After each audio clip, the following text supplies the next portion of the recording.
Tenemos la creencia de que los niños son seres de luz, inocentes, que la maldad es algo que se aprende, pero hay excepciones que desafían las leyes de lo normal.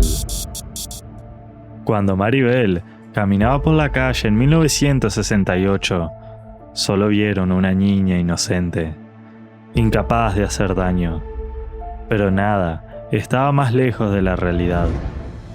Esta no es una historia sobre la muerte, es una historia sobre lo que sucede cuando en la mirada de un niño algo anda mal. Norte de Inglaterra. Apenas habían pasado unos años desde el final de la Segunda Guerra Mundial y muchos barrios obreros seguían luchando por salir adelante. Uno de ellos era Scottwood, en la ciudad de Newcastle.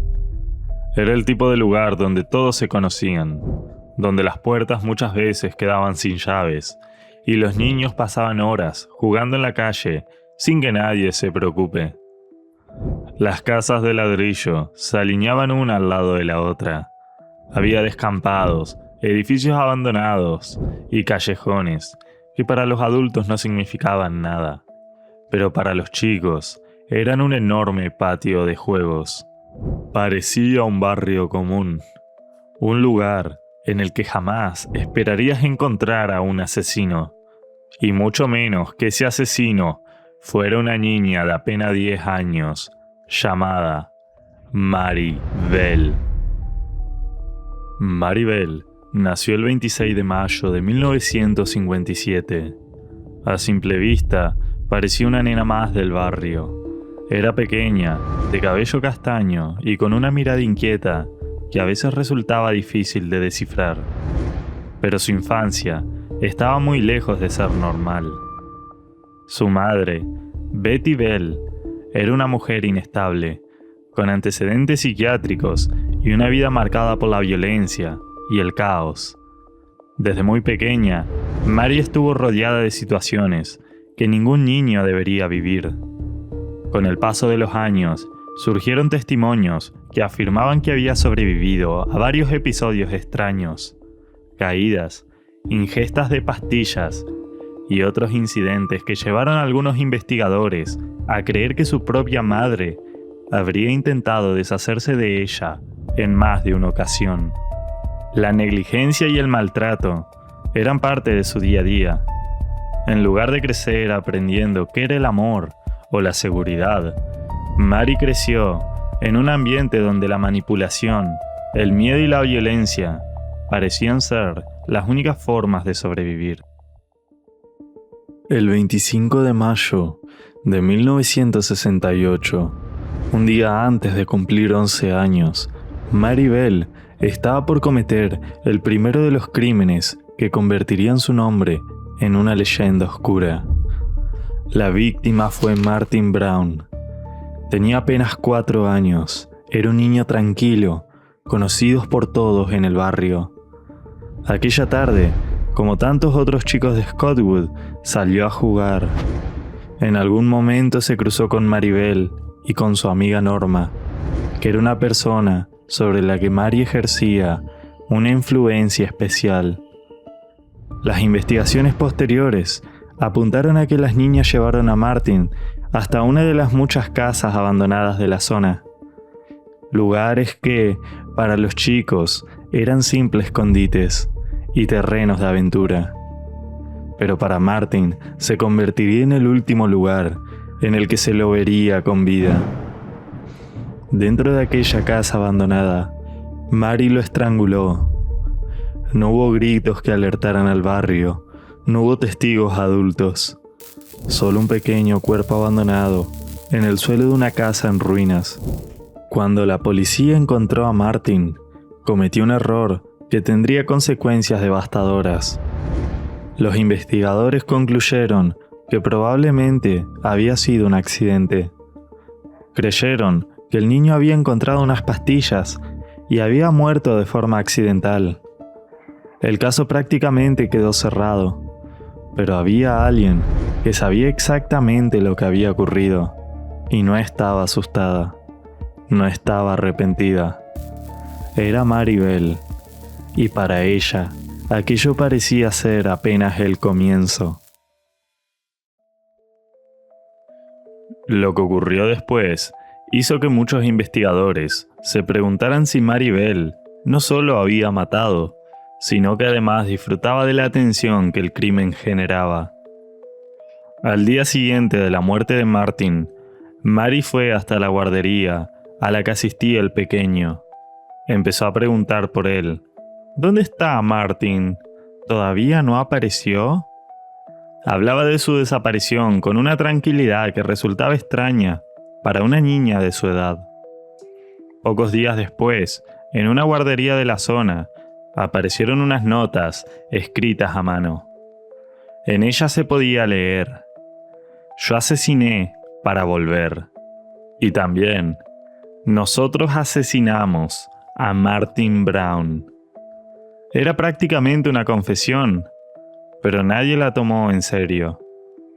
Los adultos pensaron que era la broma de algún niño intentando llamar la atención. La policía ni siquiera consideró la posibilidad de que las notas fueran reales. Mientras tanto, el barrio entero se preparaba para despedir a Martin. Un pequeño ataúd, padres llorando, vecinos devastados. Y entre todas esas personas había dos niñas observando la escena: Maribel y Norma. Nadie podía imaginar que ellas conocieran la verdad. Pasaron las semanas. La muerte de Martin Brown fue quedando atrás. Para la policía había sido un accidente. Para el barrio, una tragedia imposible de entender.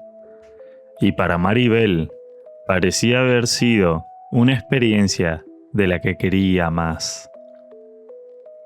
El 31 de julio de 1968, otro niño entró en su camino.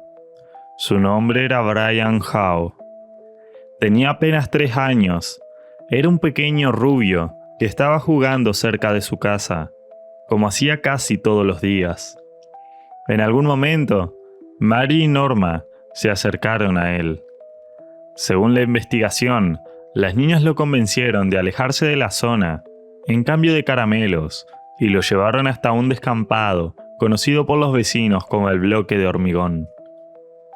Era un lugar aislado, lleno de basura, maleza y restos de cemento industrial.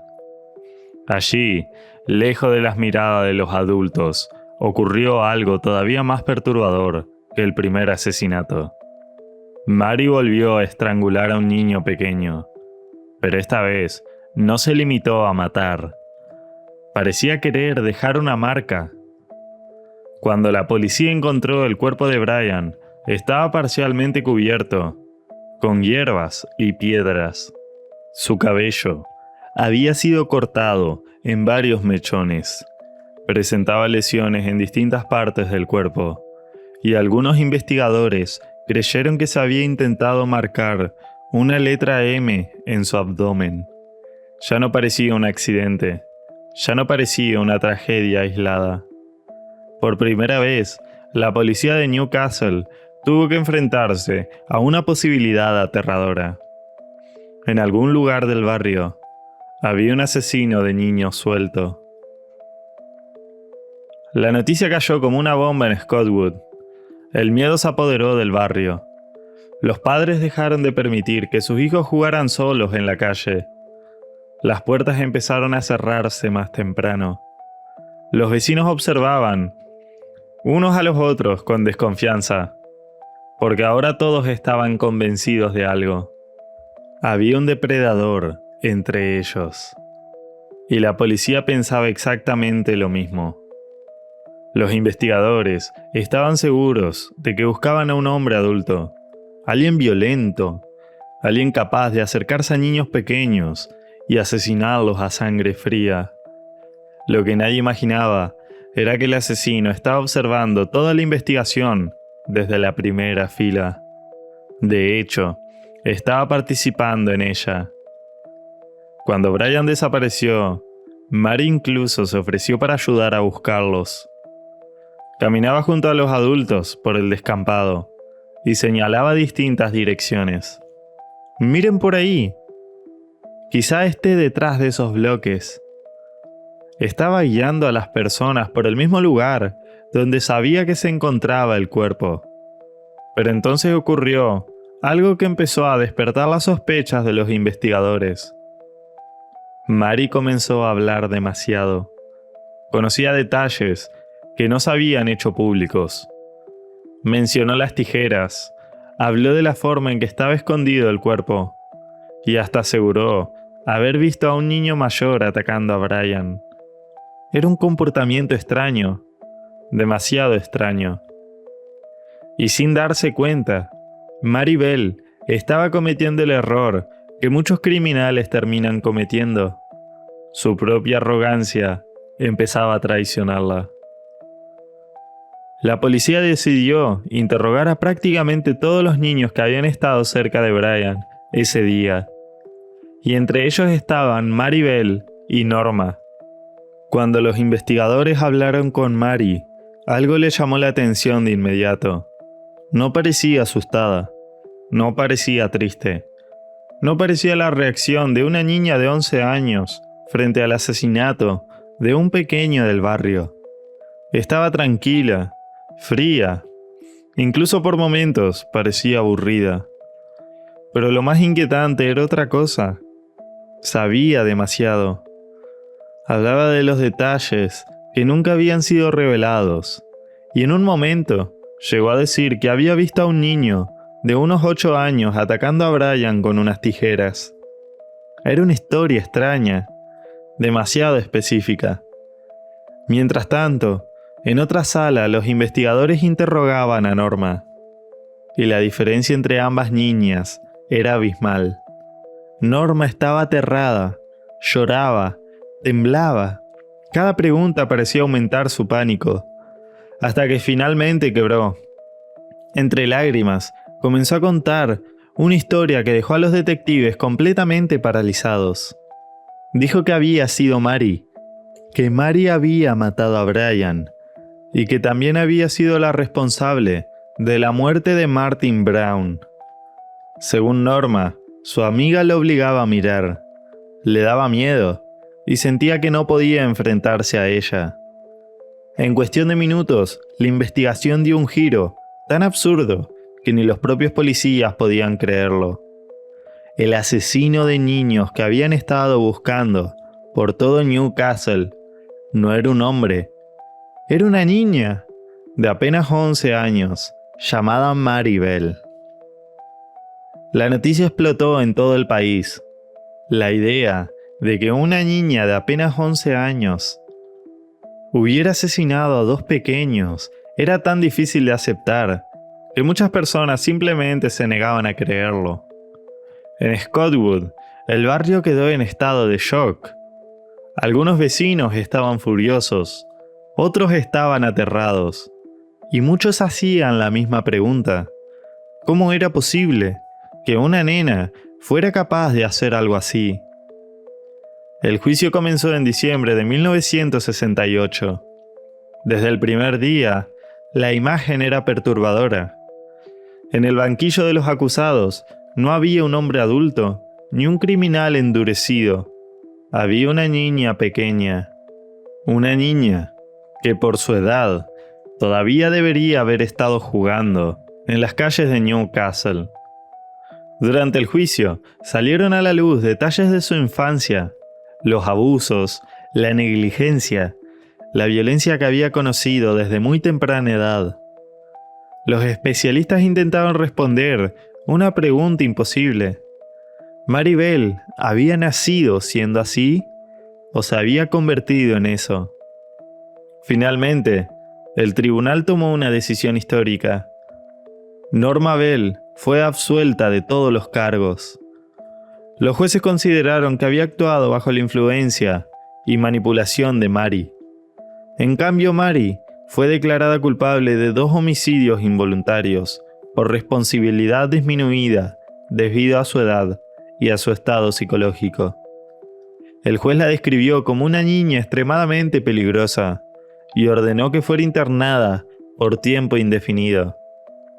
Con apenas 11 años de edad, Mary Bell desapareció tras las puertas de una institución de máxima seguridad. Pasó su adolescencia prácticamente encerrada. Fue trasladada entre distintos centros. Intentó escapar en varias ocasiones.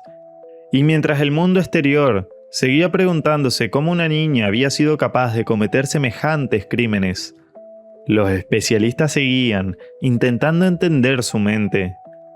¿Era una psicópata? ¿O era una niña destruida por una infancia marcada por el abandono y la violencia? Ni siquiera los expertos lograban ponerse de acuerdo. Con el paso de los años, Mary dejó de ser la pequeña asesina que había aterrorizado a Newcastle y se convirtió en una mujer joven. Durante su encierro, también se hizo conocida su amistad con Myra Hindley, una criminal más infame de Gran Bretaña. Según diversas fuentes, mantuvieron contacto en prisión, incluso jugaban al ajedrez por correo. La idea de que dos asesinos de niños más conocidos del país mantuvieran una amistad solo hizo que el nombre de Mary Bell resultara todavía más perturbador para la opinión pública. Finalmente, en mayo de 1980, después de pasar casi 12 años bajo custodia, las autoridades británicas tomaron una decisión que generó una enorme polémica. Mary Bell sería puesta en libertad. Tenía apenas 23 años y estaba a punto de recibir algo que las familias de las víctimas jamás tendrían: una segunda oportunidad. Cuando recuperó la libertad, Mary Bell dejó de existir, al menos sobre el papel.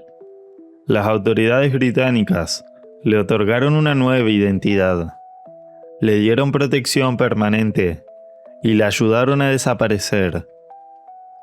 Por primera vez en más de una década, podía intentar vivir como una persona común. Consiguió trabajo, tuvo una pareja y más tarde se convirtió en madre. Parecía que la mujer que alguna vez había sido la niña más temida de Inglaterra había logrado empezar de nuevo. Pero el pasado nunca dejó de perseguirla. En 1998, 18 años después de su liberación, periodistas descubrieron dónde vivía y lograron identificar a su hija adolescente. La noticia explotó.